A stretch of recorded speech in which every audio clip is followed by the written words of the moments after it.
Entonces vamos a iniciar nuestro estudio de esta mañana. Déjenme a ver, hacer acá la...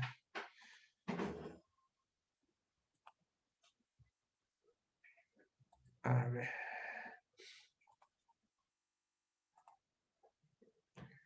Muy bien, ya tenemos la presentación. Entonces, como ustedes saben, estamos estudiando relacionado al ministerio de los apóstoles. Hemos tenido ya diferentes clases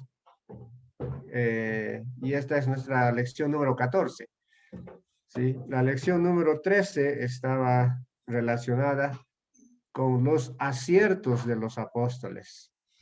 Ahora vamos a estudiar la otra parte, el otro lado, ¿sí?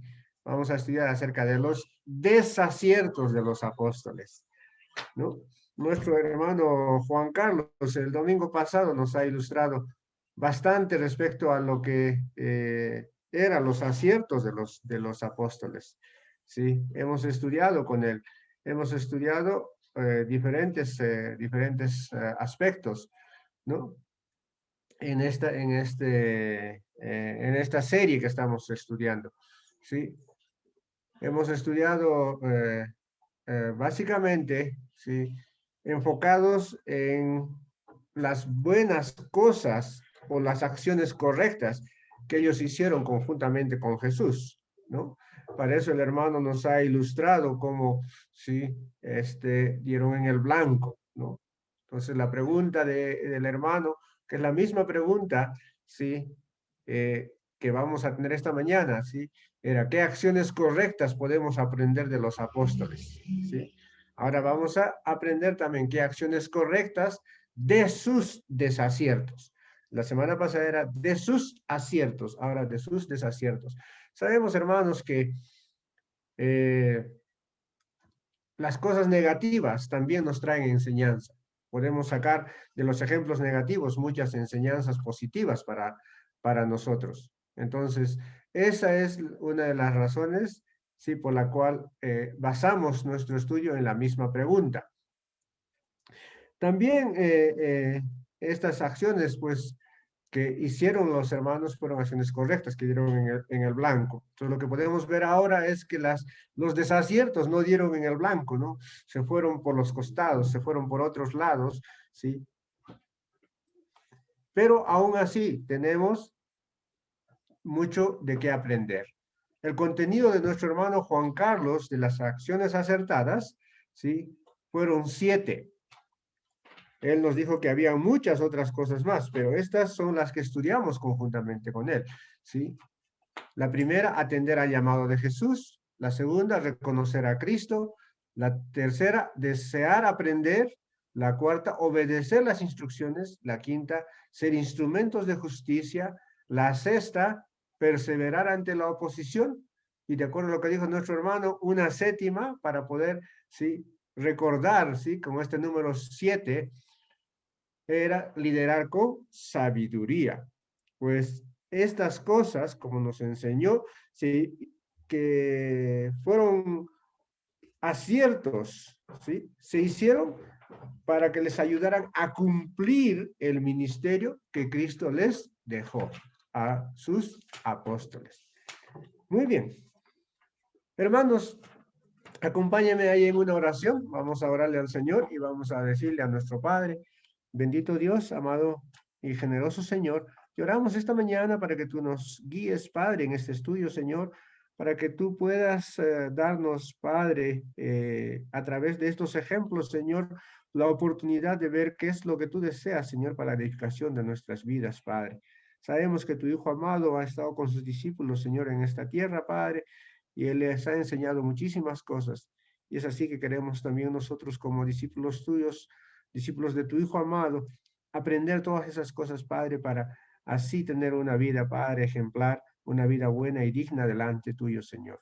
Padre, te oro esta mañana, Señor, para que tuviese a este tu siervo, Padre, para que todo lo que diga, Señor, sea guiado por tu Espíritu, Padre, y todo sea conforme al plan que tú tienes, Señor, para el crecimiento y el desarrollo de tu iglesia, Padre bendito. Señor amado, te agradecemos y oramos a ti, Padre, por todas estas cosas esta mañana, Señor, pidiendo tu dirección y tu guía, en el amado nombre de Jesús, tu Hijo. Amén.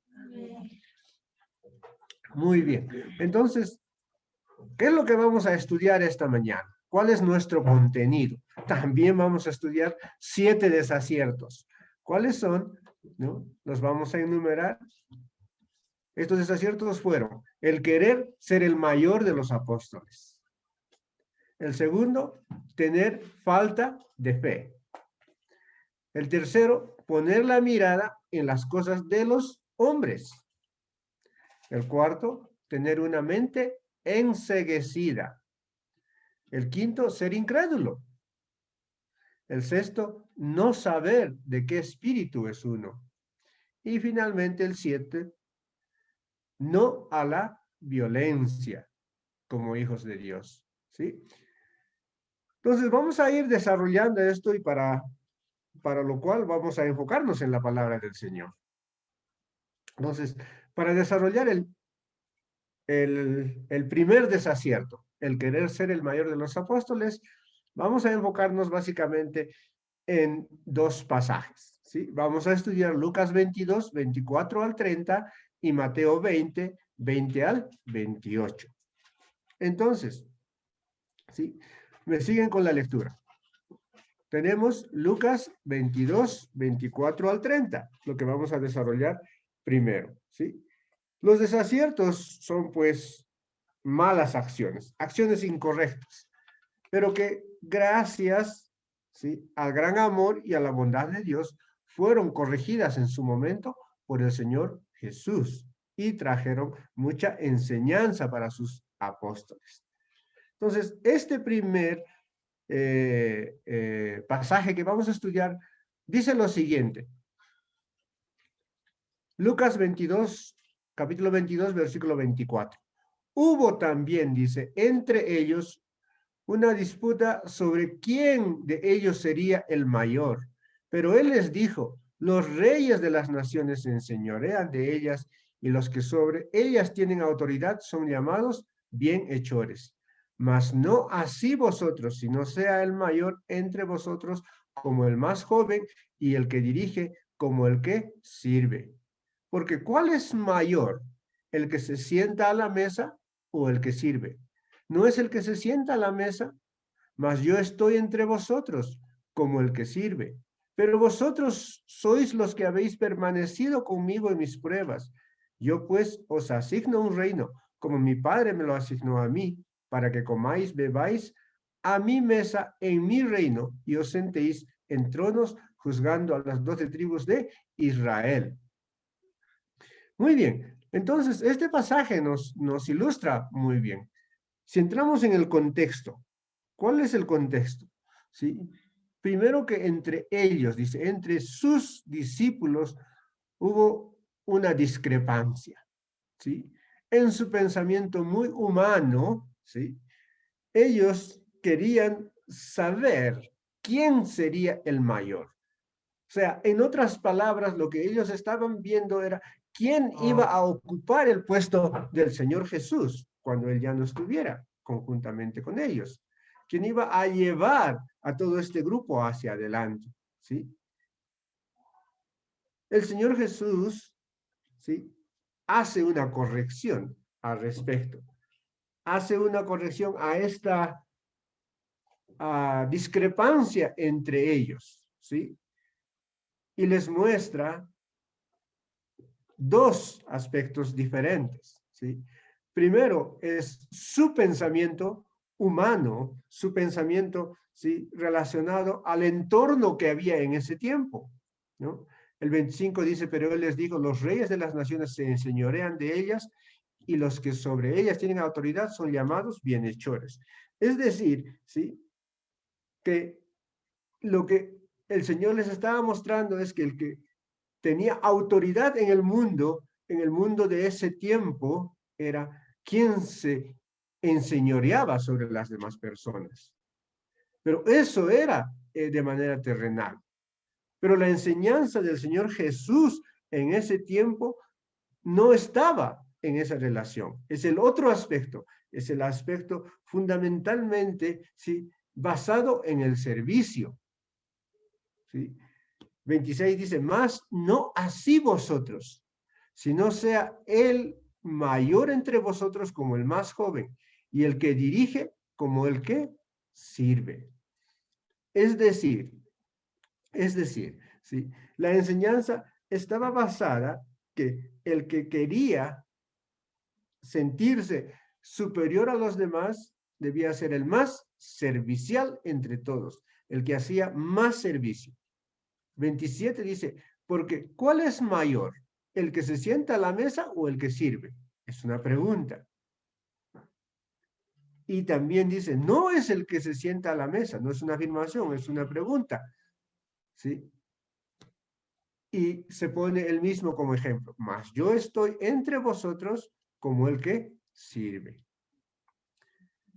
Entonces, la enseñanza del Señor Jesús estaba basada en que en las cosas, ¿sí?, divinas, el servicio es primordial. No hay uno que está sobre todos, sino que el que más produce, el que más sirve, el que más hace, el que más se esfuerza en dar para los demás, es quien es considerado mayor, ¿no? Entonces, ese es un cambio de actitud. Entonces, vemos primero, ¿sí?, que hay un pensamiento siempre muy humano, ¿sí?, en las personas, pero que esto cambia con las actitudes divinas, ¿sí?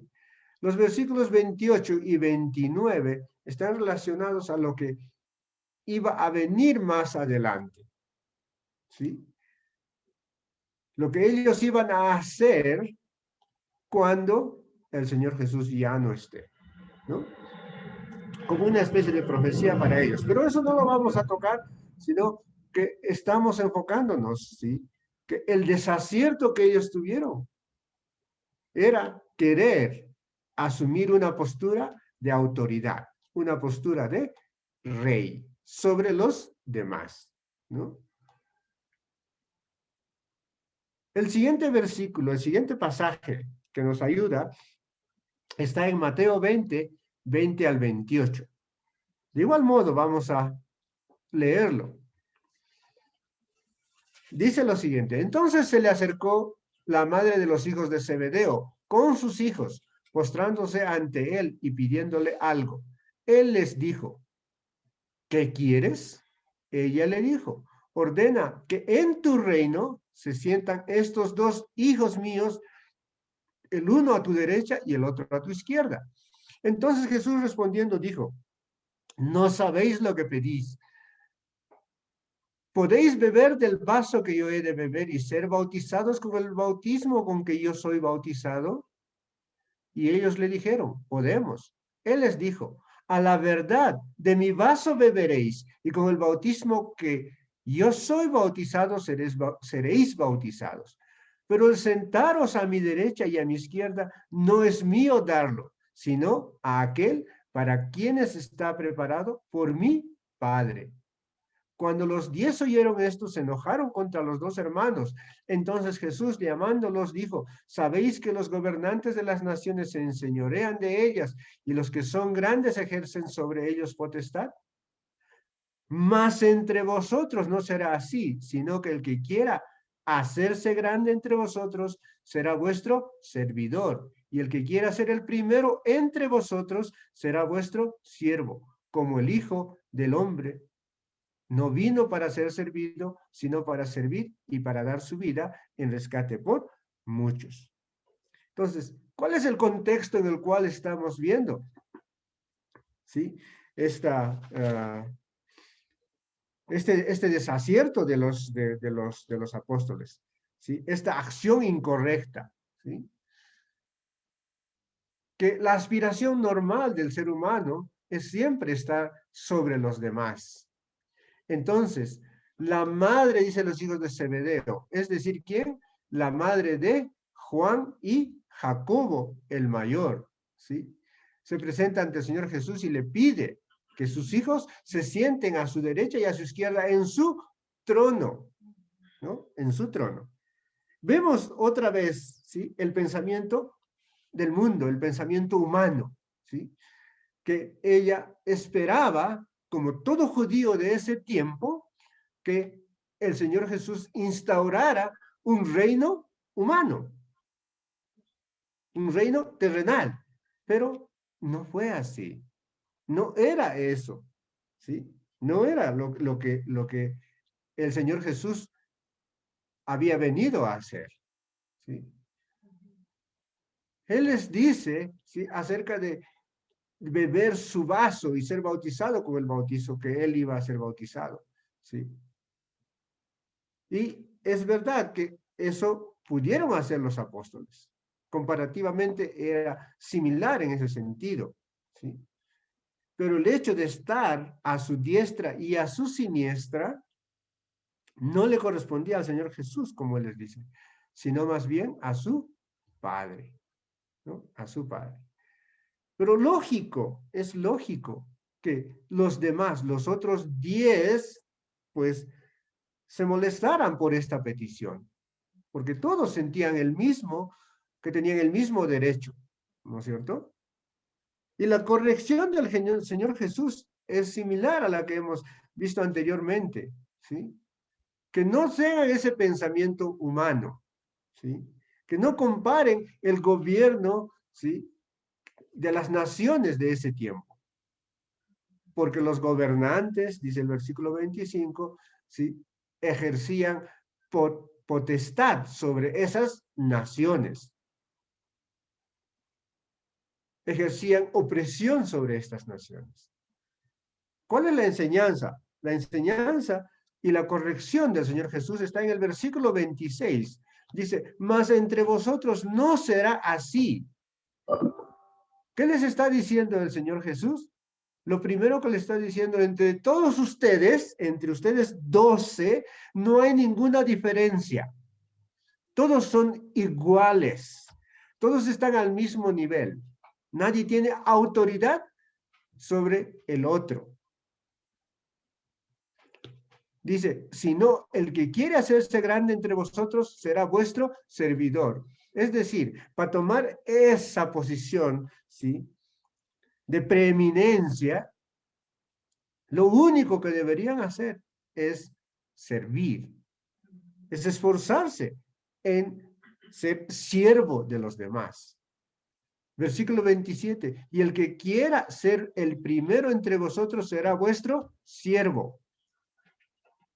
Y les da el ejemplo más grande, ¿sí? Ellos consideraban al Señor Jesús, ¿sí?, como su maestro, rabí, en ese tiempo. ¿Y qué les enseña el Señor Jesús a sus apóstoles?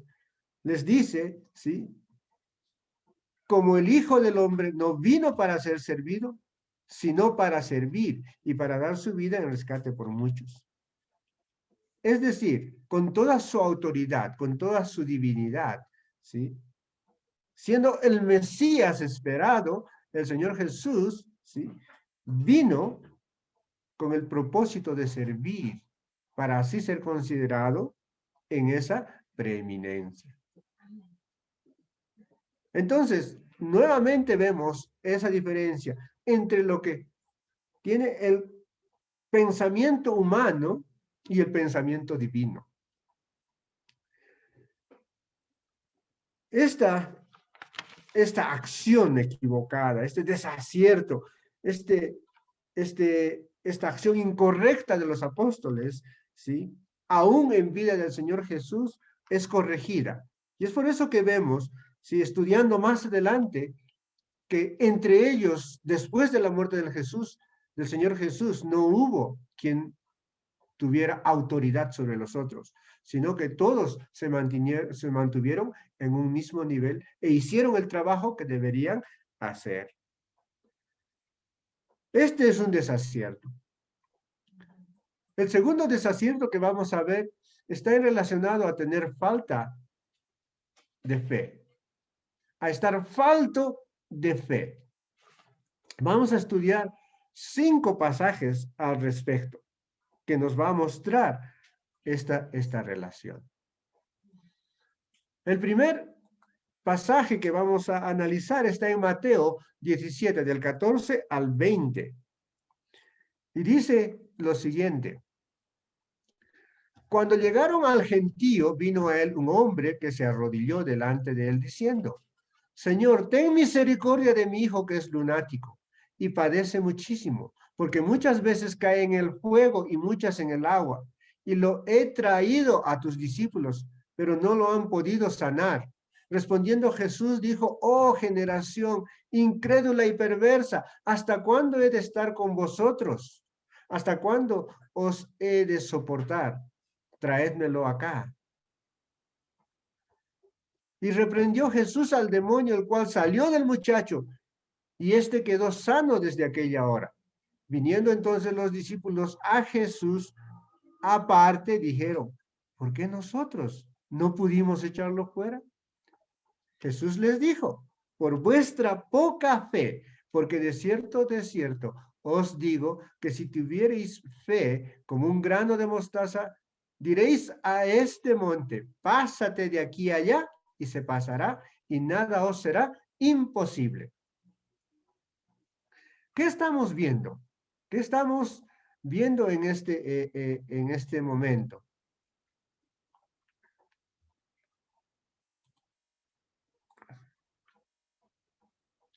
Perdonen, hermanos. ¿Qué estamos viendo en este momento? ¿Sí? Que el contexto nos muestra acerca de que los apóstoles no pudieron sacar un espíritu. Recuerden, esto ya hemos estudiado, ¿sí? Esto ya hemos estudiado. Pero los apóstoles no pudieron sacar un espíritu de un joven y el Señor Jesús lo sacó. Entonces, ¿sí? En este contexto que estamos viendo, ¿cuál fue la razón por la cual ellos no pudieron hacer esto? Ellos tenían el poder. El Señor Jesús les había otorgado ese poder. Ellos podían hacer. Pero habíamos estudiado anteriormente que la razón por la cual no pudieron es que ellos confiaron más en sí mismos, ¿sí? Como personas, más que en el poder que habían recibido. Es por eso que el Señor Jesús les habla acerca de vuestra poca fe, ¿ya? De esa poca fe, ¿no? Entonces, la corrección, ¿sí?, que está haciendo el Señor Jesús es que ellos debían confiar más en Él, ¿sí?, no en sus propias fortalezas. De igual modo, Lucas 22, 31 al 34 nos enseña, ¿sí? Dijo también el Señor, Simón, Simón, he aquí Satanás os ha pedido para zarandearos como a trigo, pero yo he rogado por ti que tu fe no falte, y tú, una vez vuelto, confirma a tus hermanos. Él le dijo, Señor, dispuesto estoy a ir contigo, no solo a la cárcel, sino también a la muerte. Y él le dijo, Pedro, te digo que el gallo no cantará hoy antes que tú niegues 3 veces que me conoces. Entonces, ¿cuál es el contexto en el cual pasó esta situación? Después de haber discutido acerca de quién iba a ser el mayor, ¿sí?, el Señor Jesús les pregunta a, a, sus, a sus apóstoles, ¿sí?, ¿quién era él? ¿No? Y él responde, Pedro responde que él era el Hijo de Dios, ¿sí? Era el Cristo, ¿no? Entonces, el Señor Jesús le dice a Pedro en relación a su fe que había rogado al Padre. ¿Para qué? Para que a Pedro no le faltara esa fe. Pero Pedro confiaba en sí mismo, confiaba en su fortaleza, en sus fuerzas. ¿Qué dice el versículo 33? Pedro le dice al Señor, Señor, dispuesto estoy a ir contigo, no solo a la cárcel, sino también a la muerte. Es decir, que Pedro iba a sufrir tanto como el Señor Jesús iba a sufrir. ¿Y qué le dice el Señor Jesús? ¿Cuál es la corrección que hace el Señor Jesús? Le dice que no iba a ser así, que Pedro iba a negarle 3 veces ese mismo día, antes que cante el gallo. Y eso fue lo que pasó efectivamente. Sabemos esa historia, ¿verdad? Lucas 22, del 54 al 62, nos muestra, ¿sí? Dice, y prendiéndole le llevaron y le condujeron a casa del sumo sacerdote, y Pedro les seguía de lejos. Y habiendo ellos encendido fuego en medio del patio, se sentaron alrededor, y Pedro se sentó también entre ellos. Pero una criada, al verle sentado al fuego, se fijó en él y dijo, también éste estaba con él. Pero él lo negó, diciendo, mujer, no lo conozco. Y un poco después, viéndole otro, dijo, tú también eres de ellos. Y Pedro dijo, hombre, no lo soy. Como una hora después, otro afirmaba diciendo, verdaderamente también este estaba con él porque es Galileo. Pedro dijo, hombre, no sé lo que dices. Y enseguida, mientras él todavía hablaba, el gallo cantó. Entonces, vuelto el Señor, miró a Pedro, y Pedro se acordó de la palabra del Señor que le había dicho, antes que el gallo cante, me negarás 3 veces. Y Pedro, saliendo fuera, lloró amargamente. En el contexto que estamos, ¿sí? Vemos cómo se completa la historia y se cumple lo que el Señor Jesús le había anunciado a Pedro. Recordemos, le había dicho a Pedro que había orado para que él tuviera fe, para que tuviera fortaleza, ¿sí? ¿Y qué pasó con Pedro? Confió en sus propias fuerzas. Él se ofreció ir hasta la cárcel o ir a morir con él. Pero no poco tiempo después vemos, tuvo miedo, mucho temor de su propia vida. Por tanto, le negó al Señor Jesús, ¿sí? El versículo 61 es muy interesante porque nos dice claramente, vuelto el Señor, miró a Pedro.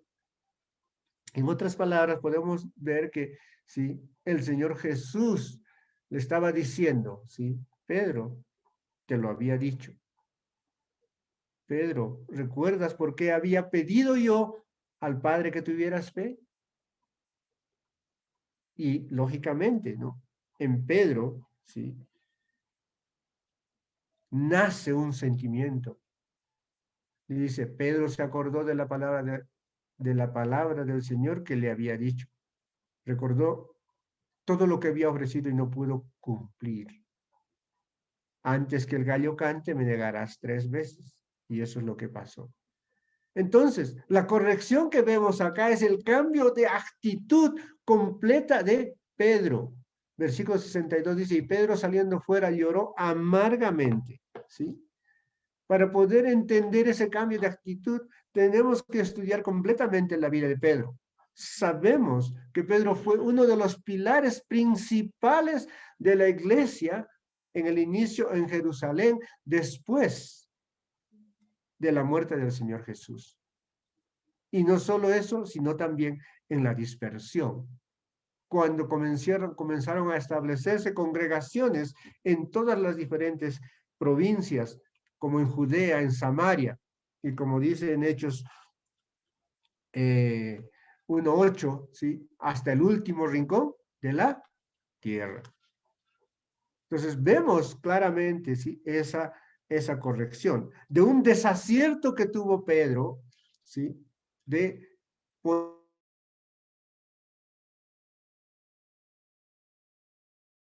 a tener su fe y su convicción en el Señor Jesús. El siguiente pasaje que podemos leer está en Mateo 8, 23 al 27. Dice, y entrando él en la barca, sus discípulos le siguieron. Y aquí que se levantó en el mar una tempestad tan grande que las olas cubrían la barca, pero él dormía. Y vinieron sus discípulos y le despertaron diciendo, Señor, sálvanos que perecemos. Él les dijo, ¿por qué teméis, hombres de poca fe? Entonces, levantándose, reprendió a los vientos y el mar, y se hizo grande bonanza. Y los hombres se maravillaron diciendo, ¿qué hombre es este que aún los vientos y el mar le obedecen? ¿Cuál es el contexto de este pasaje? ¿Sí? Los discípulos del Señor Jesús habían entrado al mar de Galilea en una barca. ¿Sí? El Señor Jesús se echó a dormir, estaba descansando. Y de un momento a otro comenzó a levantarse una gran tempestad. Dice, tan grande que las olas cubrían el barco. ¿Sí? Pero el Señor Jesús dormía plácidamente. ¿Sí? Entonces sus discípulos sin fe comienzan a tener miedo, a tener temor. ¿Sí? El desacierto que vemos está ahí en que ellos, a pesar de estar viendo al Señor Jesús a su lado, tuvieron temor. ¿Sí? Imaginémonos solamente, ¿sí? Teniendo al Señor Jesús a su lado. Cuando el Señor Jesús faltara, ¿qué iba a hacer de este grupo? Iban a perder fácilmente la fe, ¿verdad? Entonces, la corrección que hace el Señor Jesús está en que primero, les muestra su desacierto. La pregunta es clara. ¿Por qué teméis? ¿Por qué teméis, hombres de poca fe? En otras palabras, les decía, estoy acá. ¿Cuál es el temor? ¿Cuál es el miedo? ¿Por qué ustedes están sintiendo eso? ¿No me están viendo? ¿No están viendo que yo estoy durmiendo, ¿sí? Tranquilamente, sin tener temor? Y para que ellos pudieran entender el poder que él tenía, ¿sí? La grandeza que él tenía, que dice, reprende a los vientos y al mar, y se hace una calma. Tal que sus propios discípulos comenzaron a maravillarse. Por tanto, su cambio de actitud también la vemos después, porque cuando ya el Señor Jesús no estuvo con ellos no dejaron su fe, no tuvieron ese temor, ni aún con la muerte, en todas las dificultades que hubo en su ministerio. Ellos trabajaron, se fortalecieron, hicieron tantas cosas que la iglesia creció, que la palabra del Señor fue diseminada por muchísimas partes, ¿verdad? Muy bien. El siguiente pasaje para terminar este desacierto de falta de fe está en Mateo 14, 25 al 33. Dice, mas a la cuarta vigilia de la noche, Jesús vino a ellos andando sobre el mar, y los discípulos viéndolo andar sobre el mar se turbaron diciendo, un fantasma, y dieron voces de miedo. Pero enseguida Jesús les habló diciendo, tened ánimo, yo soy, no temáis. Entonces le respondió Pedro y dijo, Señor, si eres tú, manda que yo vaya a ti sobre las aguas. Y él le dijo, ven. Y descendiendo Pedro de la barca andaba sobre las aguas para ir a Jesús. Pero al ver el fuerte viento tuvo miedo y comenzó a hundirse, dio voces diciendo, Señor, sálvame. Y al momento Jesús, extendiendo la mano, asió de él y le dijo, hombre de poca fe, ¿por qué dudaste? Y cuando ellos subieron en la barca, se calmó el viento. Entonces los que estaban en la barca vinieron y le adoraron, diciendo, verdaderamente eres hijo de Dios. ¿Cuál es el contexto? El Señor Jesús ya había muerto, había resucitado. Y se les aparece a sus discípulos cuando ellos estaban en el mar pescando. ¿Sí? Les habló, les dijo que no tuvieran temor, que era Él, que era su Mesías que había vuelto, que había cumplido con volver a la vida de la muerte. Entonces, ¿sí? Siempre, como siempre, con la vehemencia, Pedro, ¿sí? Le pide, sí, yo quiero ir a ti, Señor, ¿sí? Yo sé que puedo ir contigo. Y el Señor Jesús le dice, ven. Y Pedro, con mucha fe, comienza a andar sobre el agua. Comienza a caminar sobre agua, confiando en el Señor Jesús, no confiando en sí mismo. Pero ¿qué sucede? Su entorno, el entorno en el cual está, dice, y hubo un viento fuerte y tuvo miedo, comenzó a hundirse.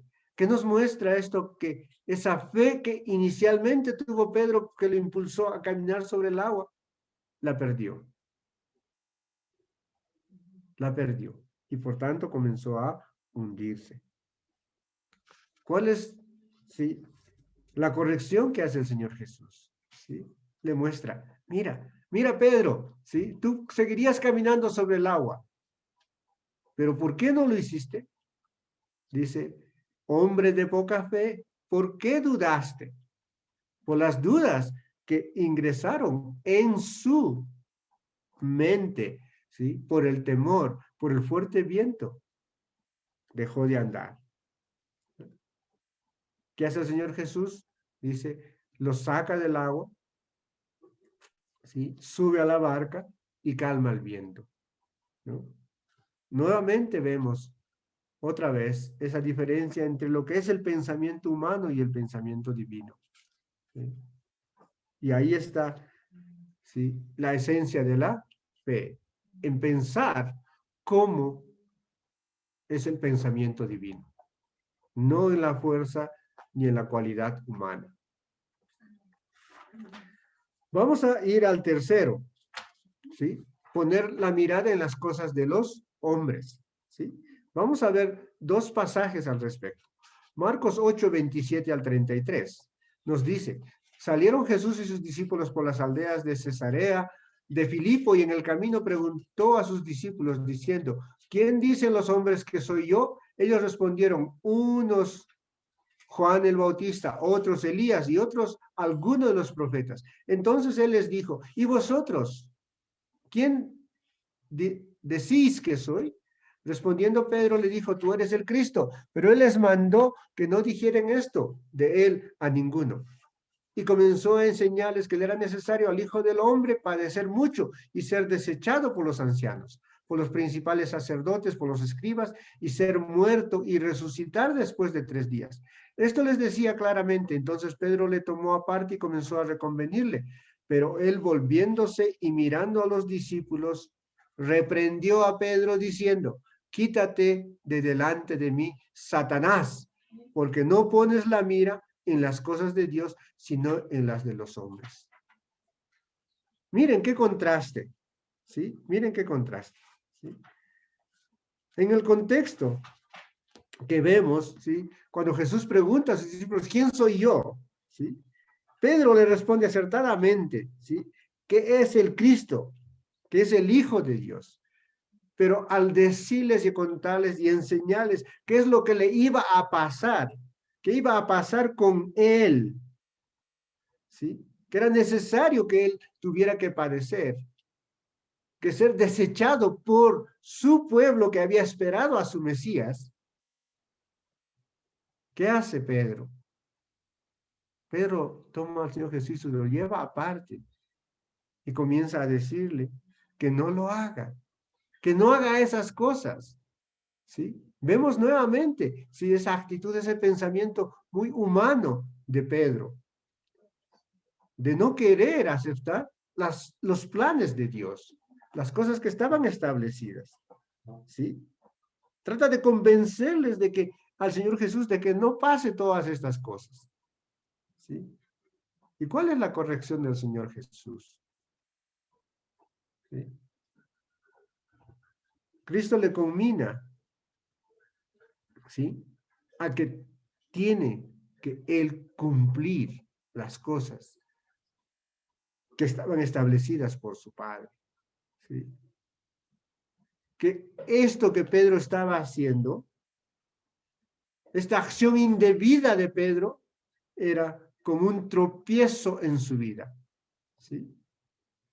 en su misión. Por eso es que le dice, quítate de delante de mí, Satanás. ¿Sí? Pedro hacía unos minutitos le había dicho que él era el Mesías, ¿sí? Que él era el Cristo. Y ahora no confiaba en él, ¿sí? No confiaba en él.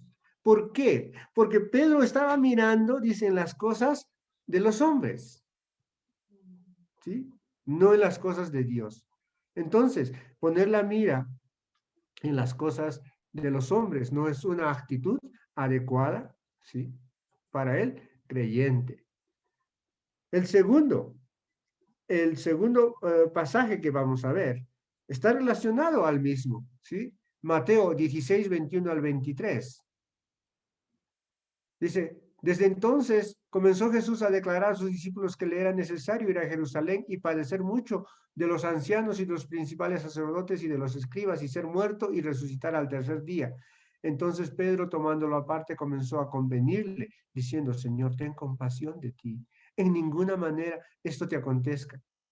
Pero él, volviéndose, dijo a Pedro, quítate de delante de mí, Satanás, me eres tropiezo, porque no pones la mira en las cosas de Dios, sino en la de los hombres.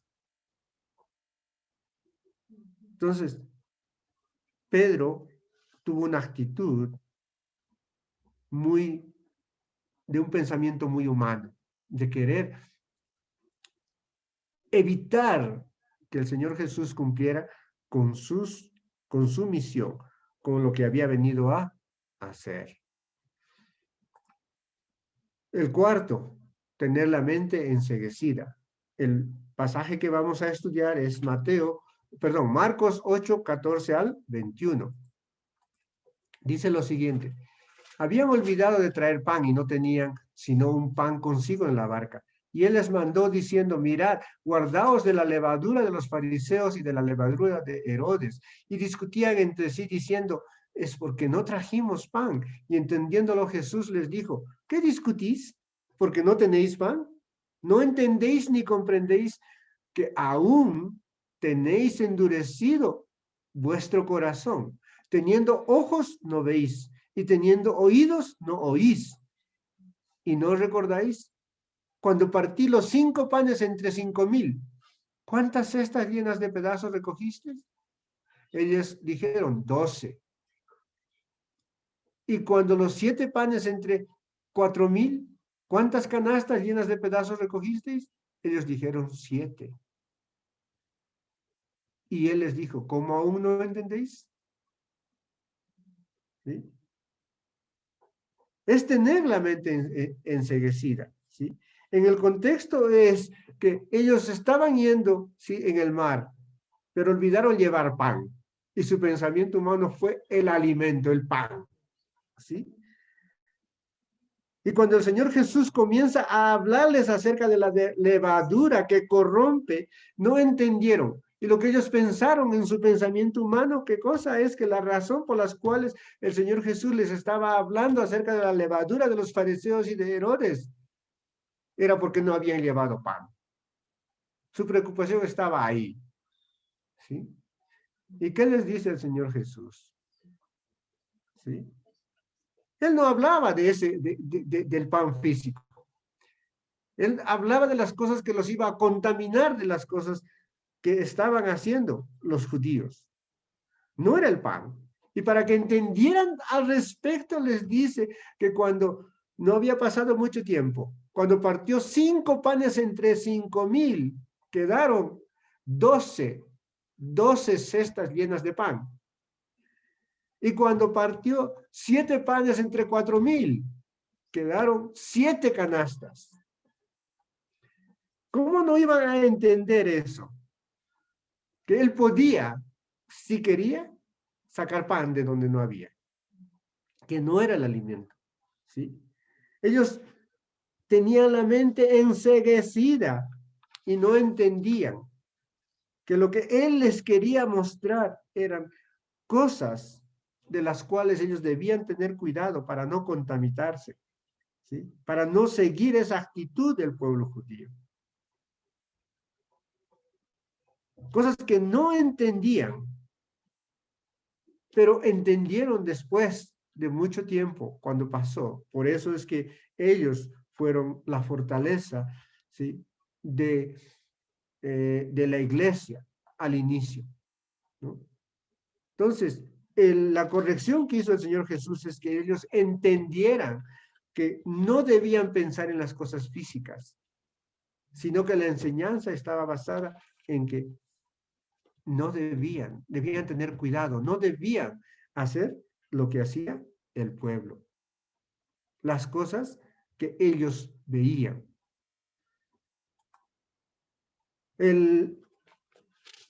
La quinta, actitud errada. Está relacionado a ser incrédulo, ¿sí? Yo sé que ustedes claramente van a recordar, ¿sí?, el pasaje, ¿sí? Ustedes recuerdan a Tomás el Dídimo, ¿verdad? Está en Juan 20, 24 a 29. Dice, pero Tomás,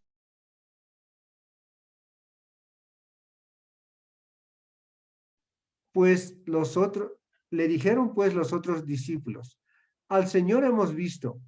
Él les dijo, si no viere en sus manos la señal de los clavos y metiere mi dedo en el lugar de los clavos y metiere mi mano en su costado, no creeré. 8 días después estaban otra vez los discípulos dentro y con ellos Tomás. Llegó Jesús, estando las puertas cerradas, y se puso en medio y les dijo, pasa a vosotros. Luego dijo a Tomás, pon aquí tu dedo y mira mis manos, y acerca tu mano y métela en mi costado, y no seas incrédulo sino creyente. Entonces Tomás respondió y le dijo, Señor mío y Dios mío. Jesús le dijo, porque me has visto, Tomás, creíste. Bienaventurados los que no vieron y creyeron. ¿Cuál es el contexto? ¿Sí? El Señor Jesús había resucitado y se le había aparecido a los discípulos, ¿sí?, ya varias veces, pero no aún a Tomás. Y Tomás era incrédulo, solo confiaba en sus ojos, solo confiaba en lo que iba a tocar, en lo que iba a ver, ¿sí? Él estaba enfocado en eso, para poder creer que el Señor Jesús había cumplido su palabra y había resucitado, ¿sí? ¿Y cuál es la corrección que vemos? ¿Sí? Nuevamente entre el pensamiento humano y el pensamiento divino, ¿sí? Lo que va es que el Señor Jesús se pone delante de ellos, ¿sí? Y le pide a Tomás que ponga su dedo en sus manos, en su costado, para que pudiera creer. Y recién Tomás cree, ¿sí? Pero acá viene lo importante y la enseñanza, ¿sí? Bienaventurados los que no vieron y creyeron. Bienaventurados los que no vieron y creyeron. Entonces nosotros, como hoy día, como parte de la iglesia, debemos considerarnos muy bienaventurados, porque ninguno de nosotros vio la resurrección del Señor Jesús. Pero todos creemos que se dio de esa manera, que el Señor Jesús resucitó, que Él vive hoy. Entonces, ¿sí?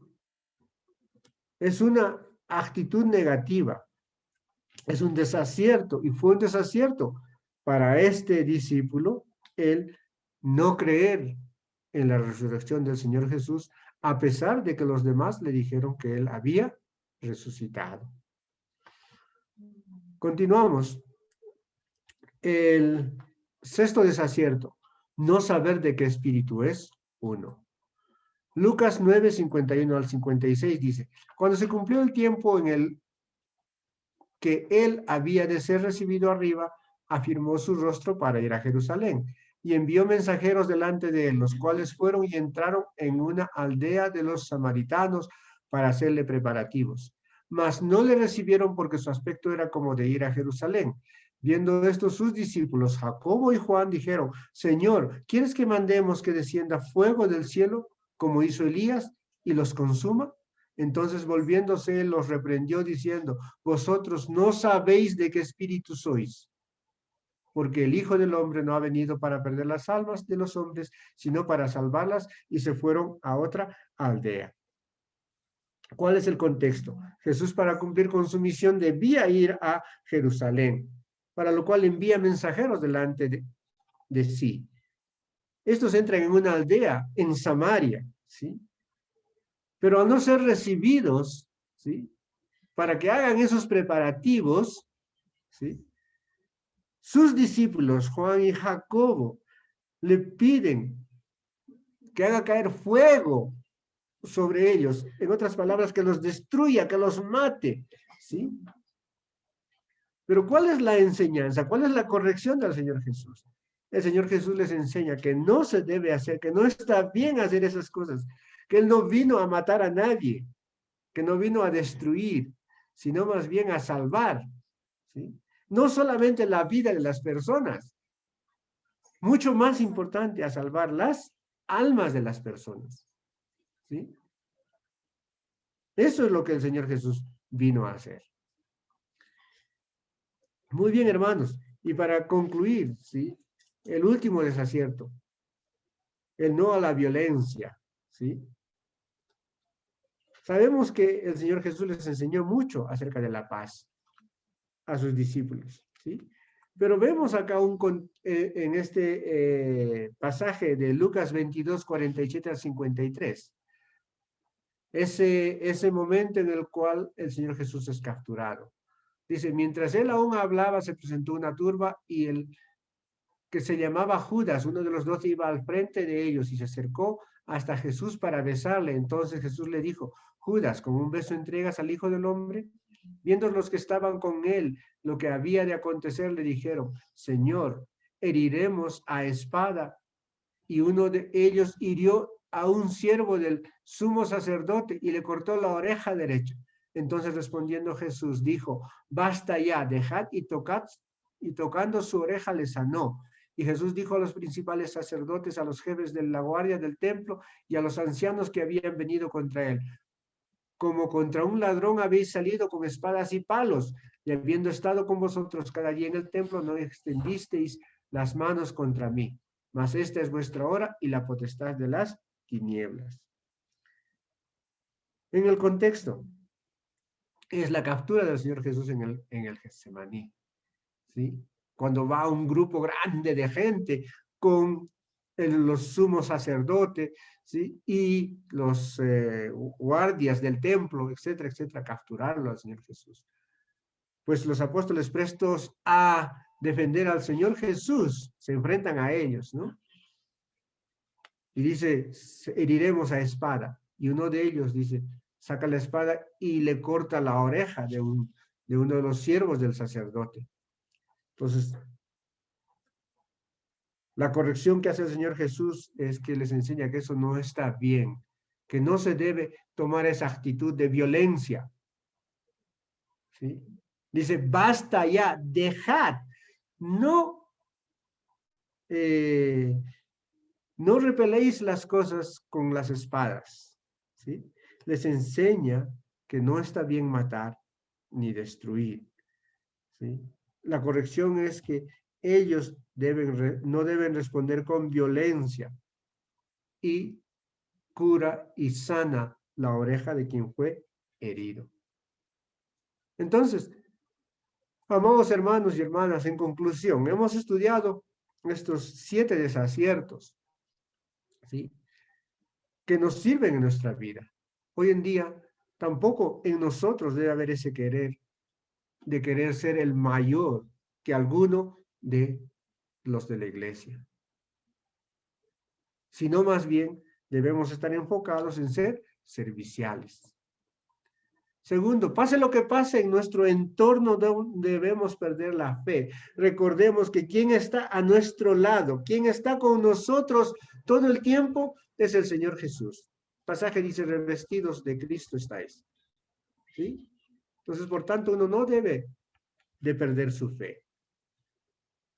Tercero, que debemos poner la mirada en las cosas de Dios, no en las cosas de los hombres, porque como hombres vamos a ser falibles, pero pensando en las cosas que Dios ha establecido, no lo vamos a hacer. Tercero, tenemos que tener una mente amplia, no una mente enceguecida, para entender la enseñanza y el mensaje de la palabra del Señor Jesús. ¿Sí?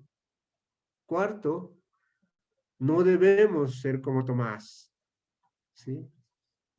De esperar tocar para creer, esperar de ver para creer.